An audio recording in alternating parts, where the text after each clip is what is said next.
This video will be how to love yourself. If you learned anything from any of our conversations, you've learned this, that no one can love you if you don't love you. The most important relationship that you will ever develop, nurture, and build in your life. Your number one relationship is your relationship with yourself. To the extent at which you love yourself is the limit you create for yourself at how people can love you. And there's brain science, which I'll talk about, that limits that. There's something you do in all of your relationships called sabotage. And there's a word that you've heard before. It's called self-sabotage. You sabotage yourself. And you say, Rone, how is it possible that I will ever sabotage myself? You do sabotage unconsciously. And remember when I said the extent at which you receive love is limited to the extent at which you love yourself. The extent at which you see yourself being in relationships is limited. It limits the extent at which the relationship you have.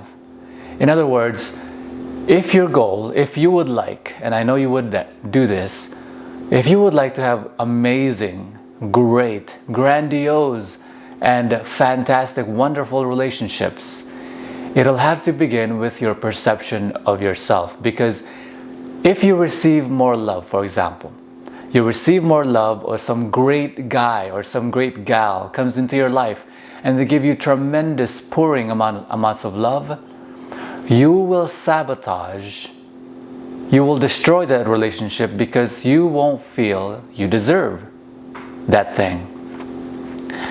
Anything you feel you don't see for yourself, you will sabotage. You will feel like, you say to yourself, this is what? This is too good to be true. And so sabotage is created because there's parts of your brain that stops you from receiving information. Let me say that again. There are parts of your brain that stops you from receiving information. Whether that's information, cues, outside cues from other people. There are people giving you love, but you can't see it as love. Do you understand? You might see it as exploitation. You might see it as manipulation. You might see it as anything else other than what you perceive. You might have heard this before, but the world is your mirror. It's an old Eastern saying. The world is your mirror. What it denotes is that you project onto the world how you perceive yourself. When you see other people who are completely judgmental and very cynic people, they see the world as a bad place. It's because they have that turmoil within themselves. They see themselves as not worthy of the good things. When people they win the lottery and they win millions and millions of dollars, they lose the money right away. Why? It's because they haven't yet learned the skills to deserve the money, and therefore they spend it the way someone who doesn't deserve that money spends the money. You will treat your relationships the way someone who doesn't deserve that relationship treats the relationship. Do you understand? Full of self-sabotage, full of sabotaging the relationship itself. So I want to get you to a place where you begin to receive information. There's a part of your brain behind the back towards the stem called the RAS, and you will always remember this. My mentor told me, Ron, you will always remember this, and I did. I never forgot it. And it's called the reticular activating system, and its job is to let in information which you already believe to be true, and then delete information in which you don't believe to be true. For example, if you're looking for a red Volkswagen Beetle, if you say to yourself, I want a new car, then you start looking at red Volkswagen Beetles. You've never seen red Volkswagen Beetles before, and now you see it everywhere. Why? It's because that information pathway is now open in your reticular activating system. There are three things that we do with information. Remember, we generalize things, we distort information, and we delete information. So you say to yourself, how can I sabotage my relationships? Why would I ever sabotage myself? That's because you do one of the things. You distort and you delete information. Savvy? Now, the extent at which you distort and delete information is based on what you believe to be true already. Have you heard of a term in psychology called bias?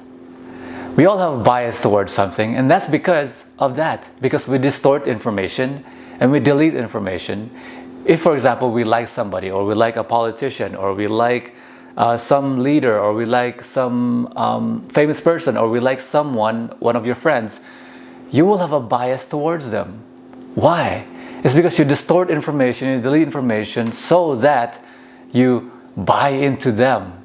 You defend their views without being objective about it. You understand? So here's what I will, I'll go into this very briefly, and I'll give you the instruction on what you can do so that you can begin to love yourself again. And it'll take a little bit more work for you, but this is surefire way, a hypnotic way. I'm a clinically trained hypnotist, and I'll show you some hypnotic techniques so that you can begin to love yourself faster and more velocity and better and more powerful. And it begins with this. It begins with that as you grow up, you acquire values. And the values begin with how you perceive yourself in the eyes of others. That is what the ego is. And we talk more about the ego in the Great Relationships University online course. But the way you perceive yourself is based on your values. Your ego is based on how others perceive you. And the sole goal of the ego is to not be diminished. But leave that alone for now. And growing up, you've learned what's right and what is wrong. And that's taught to you by the authority figures.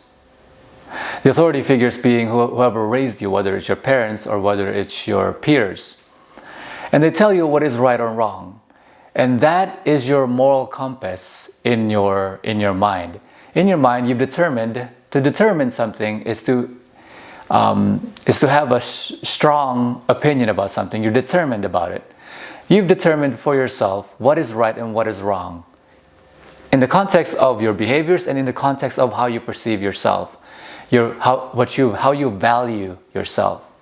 Your values also translates to not only your moral codes, but also your values and how you value yourself.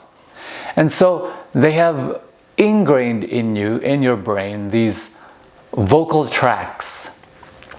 And these vocal tracks, they ruminate in your mind, and the velocity in which something ruminates in your mind. To ruminate something is to continuously think about it. And when I talk about when I say velocity is how fast, the velocity at which you think about something. So when someone tells you you're no good, and you ruminate that, you repeat it to yourself, you're no good, you're no good. That person may have been 5 years ago, that person is no longer in the picture, but you know what's in the picture? The words are still in your head. They ruminate because you create the velocity at which they ruminate. And the more, it's kind of like momentum. The more you think about them, the more you think about them. Kind of like the reason why you can't sleep at night is because when you think about something, it creates velocity. When you think about something, you think about more things and you keep thinking about it, and then it becomes this big thing that snowballs and stops you from being able to sleep. So, these voice tracks, there's a lot of them because that's what your survival mechanism, the most amazing part of the human existence, which is the brain. The brain's job, the brain's amazing ability is its ability to learn. It's the most powerful ability we have, except that it doesn't have a code at which, oh, this is good to learn or bad to learn. Everything you learn, whether it's good or bad. If you learn a lot of bad things, you train yourself to behave in those ways. So, going back, there's these tracks in your brain that you ruminate and you keep thinking about, and the more you think about it, the more you think about it. And inevitably, that person may be long gone, the person may not have meant it at all, the person could have been joking. Whatever the reason was, it's stuck in your brain, and while that person no longer exists, the words exist in your mind. And so what I want to do with this exercise for you to practice, using a self-hypnosis is to replace that track. Because you've been saying it to yourself for your entire life. And until you've heard this video, until you've heard me say it, or until someone like me you heard them say it, you've never recognized that you can actually change the track. It's kind of like a disc player. There's many different ways I could do it for you in a clinical manner. But I will teach you one technique for you to be able to do that, and that's called affirmations. Now, you've heard of affirmations before, and you've never realized the power of affirmations. You've never really recognized how amazing it actually is. And the reason why affirmations work is because of the word affirm. The root word of the word affirmation is the word affirm, which is to state something as fact, to state something as concrete. And that is going to play an important role as you do this exercise. I want you to write down affirmations for yourself, about yourself. You could even begin with just the notion, just write down, I love myself. And you can add adjectives. Adjectives are things that describe the thing you said. Okay, so for example, I love myself tremendously. I love myself immensely. I think I am awesome. I want you to write down identity statements. And we go deep into this in the Great Relationships University online course at greatrelationshipsu.com. If you want to go into that, it's 12 plus hours of psychology, social dynamics, and relationships management training. All on-demand videos that you can watch right away. You're going to write down, beginning with I. An identity statement begins with I. I am. Just begin with that. And remember to increase the velocity and the power of your I statements, your identity statements, with adjectives. So, I love myself immensely. And I want you to write that down every day for the next 30 days. And what we're doing here is we're using self-hypnosis. I want to leave alone, I'm not going to explain what hypnosis is right now, but just trust me when I say I'm a clinically trained hypnotist. I've done a lot of work with a lot of clients, and this works amazingly powerfully. And what we're trying to do is we're trying to offset that track that you've been ruminating in your mind for years and years and years, maybe some of you 20 years, some of you 30 years, some of you 60 years.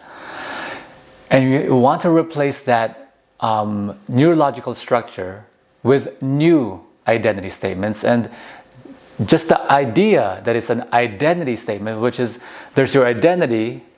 The most powerful beliefs that you have is your surface beliefs, and then your beliefs about yourself, and then your identity. Identity is the most powerful thing. It creates all the beliefs, and it creates all of the bias that you have in your life. And it creates all the limitations that you have in your life. The only thing that limits you from doing the things that you want is your belief that you can't do it. And that belief that you can't do it is called identity perception. So begin with I am, or I love myself tremendously. I love myself powerfully. I build amazing relationships. I am a great communicator. Now, don't think for 1 minute that you are faking yourself out. In the beginning, if you write something, this is really fun because you're literally creating your mind. But in the beginning, you're going to think, this is so fake. This is not even me. But I want you to realize that those identity statements are just made up completely. But guess what? You've been living your life, behaving in such ways, perceiving and limiting your relationships based on made up shit. And so I want you to create new made up things in which you're going to behave by, which is actually true for most of you. You are a great individual. You're a very unique individual. And you have tremendous potential.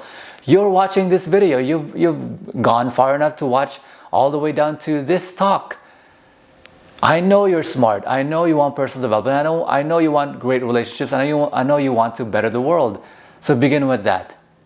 Begin with whatever you write down. It's real and it's possible for you. Like it's possible for all of us. So that's my call to action to you. I will see you on the next video. If that works for you, if you tried it, let me know in the comments. Share this video, and I'll talk to you soon.